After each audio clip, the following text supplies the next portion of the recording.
مفتی صاحب ایک مسئلہ ہے، جیسے ہی شعبان کا مہینہ چل رہا ہے، آخری مہینہ، اس کے بعد جو ہے رمضان کا مہینہ آنے والا ہے، تو کیا اس شعبان کے مہینے کی بھی کچھ فضیلت ہے؟ ہاں بھائی، شعبان کا جو مہینہ ہے اس کی فضیلت تو ہے، مطلب یہ ہے کہ یہ تو نہیں کہہ سکتے کہ رمضان سے زیادہ فضیلت ہے، لیکن اتنی بات ضرور ہے کہ حضور صلی اللہ علیہ وسلم شعبان کے مہینے میں اور باقی مہینوں سے زیادہ عبادت کیا کرتے تھے۔ حضرت عائشہ رضی اللہ تعالیٰ عنہ فرماتی ہیں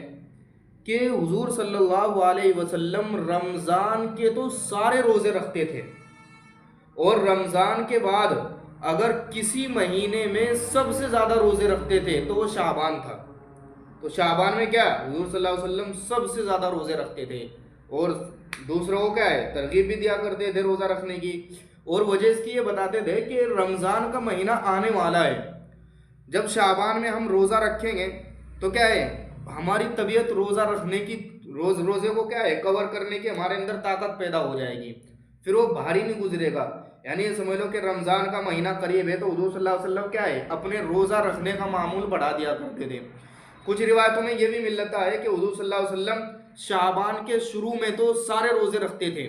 لیکن پھر حضور صلی اللہ علیہ وسلم ایک دن رکھتے تھے، ایک دن چھوڑ دیتے تھے، پھر ایک دن رکھتے تھے، پھر ایک دن چھوڑ دیتے تھے۔ اور جب شعبان کی جو آخر کے جو دن ہوتے ہیں اس میں حضور صلی اللہ علیہ وسلم روزہ نہیں رکھتے تھے، اس میں تو یعنی آخر کا جو دن ہوتا ہے شعبان کا ایک دن یا دو دن، تو حضور صلی اللہ علیہ وسلم کیا ہے اس میں کبھی کبھی روزہ نہیں رکھتے تھے، اور وجہ اس کی یہ بتاتے تھے کہ آج جو ہے آرام کیجئے، اور چونکہ رمضان قریب ہے تو اس لیے ایک آدھ دن کیا ہے گیپ لے لیا کرتے تھے حضور صلی اللہ علیہ وسلم۔ تو اس کی فضیلت تو ہے۔ حضرت عائشہ کیا فرماتی ہیں کہ حضور صلی اللہ علیہ وسلم نے رمضان کے علاوہ اگر کسی مہینے میں سب سے زیادہ روزے رکھے ہیں تو وہ شعبان کا مہینہ ہے، اور وجہ اس کی کیا رہی روزہ رکھنے کی؟